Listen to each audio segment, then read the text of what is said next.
पुरी रे एक मेलन में सांस्कृतिक कार्यक्रम में अघोरी वेशधारी जड़े कलाकार वन्यजंतु आईन उल्लंघन कर जीवंत साप नृत्य परिवेशन करने घटना सोशल मीडिया रे भाइराल पर विभिन्न महल में उद्वेग प्रकाश पाइला।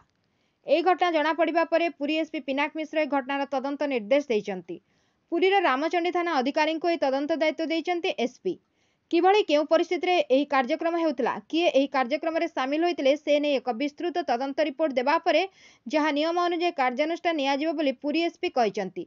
तेबे वन्यजंतु सुरक्षा आईन अनुसार कोनोसी जीवंत वन्यजंतु को एभली सर्वसाधारण व्यवहार करा जिबा बेआईन। एणु पुरी डीएफओ को आलोचना करा जे आईन अनुसार पदक्षेप नियाजिबो बोली पुरी एसपी कहिसंती। मेलन रे नागसाप सह खेल पुरी छैताना मेलन रे देखिबाकू मिलिछि एभली दृश्य। मेलनर सांस्कृतिक कार्यक्रम परिवेशन करने को आसथिबा जड़े अघोरी कलाकार साप सह खेल खेलुथिबार दृश्य एवं सोशल मीडिया रे भाइराल होबार लागिछि। डीजे रो उच्च ध्वनि रे शिव भजन बाजुथिबा बेले अघोरी जनक शिवंक वेश धारण करी हाथ में जीवंता नागसाप धरी नृत्य करथिले। केतेबेले नाग को बेकरे गुड़ाई देउछंती तो केतेबेले पार्टी पुराई कामुडुछंती। तेबे वन्यप्राणी सुरक्षा आईन अनुसार यह बेआईन होइतिबा बेले पशुप्रेमी महल में यहाकु नै असंतोष सृष्टि होइछि। एभली बेनियम कार्य करथिबा उक्त कलाकार विरुद्ध रे कड़ा कार्यानुष्ठान पई दाबी होइछि। तेबे वन विभाग एही घटना रे तदंत करी कार्यानुष्ठान नेबाकू दाबी करिसेंती बुद्धिजीवी। तेबे वन्यजंतुଙ୍କ सुरक्षा पई गत किछि दिन तळे पीसीसीएफ कटकणा जारी करथिले। कोनोसी व्यक्ति वन्यजंतुଙ୍କ सह फोटो नै सोशल मीडिया रे प्रचार प्रसार पई अपलोड कले वन्यजंतु सुरक्षा आईन अनुसार कड़ा कार्यानुष्ठान नै चेतावनी देथिले पीसीसीएफ। ए नै केतेक यूट्यूबरଙ୍କ विरुद्ध रे मध्य पीसीसीएफ कार्यानुष्ठान नैथिले। देखो गणमाध्यम आमको जो गोटे जना पड़ी गोटे छैतना गोटे मेलन रे गोटे जीवंत साप को यूज कराइला जो परफॉर्मेंस गोटे डांस परफॉर्मेंस रे तार संज्ञान आम नहीं आम कंसर्न्ड इंस्पेक्टर इंचार्ज को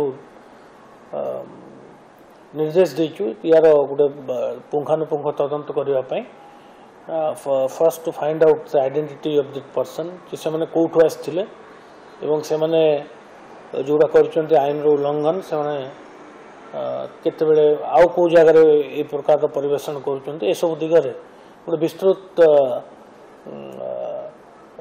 इनक्वारी इनक्वारी रिपोर्ट सबमिट करने कहुई and will take action as per law. Sir एटा दुईटी थाना रे जाउची गोटे सदर थाना और रामचंडी थाना और दीटा आमे रामचंडी आईसी को कहुई इनक्वारी करने तांकर हां तांकर इनक्वारी रिपोर्ट आसले आमे फर्स्ट जानि पारिबु जे एटा को ग्रुप कोठु आसिक रे प्रकार परफॉर्मेंस करचंते तापर आमे ताको आईन अनुसार जहाँ भी कार्यानुष्ठान ग्रहण करबा कथा चर्चा होची गोटे इवेंट कंपनी एवडी को करूची। हां आमे तांको फर्स्ट आइडेंटिफाई कला पर हम जानिबु जे माने आउ को जगह रे परिवेशन करचंते ए प्रकार रो एवं किए मन को बाहर आणुची ए सब दिगरे गोटे तदंत कला पर जहाँ भी कार्यानुष्ठान ग्रहण करे तो क्लियर वायलेशन आपण तो जेकोसी जीवंत वन्यजंतु को आपण व्यवहार करि परिबे नै तो ए प्रकार रेगुलेशंस तो अच्छी किंतु आमे डीएफओ सहित भी कांटेक्ट करिवु आउर जो जहाँ भी प्रोविजन अच्छी संपूर्ण सहायता जोगाई दि जाव ये मैटर टाक इनक्वारी करने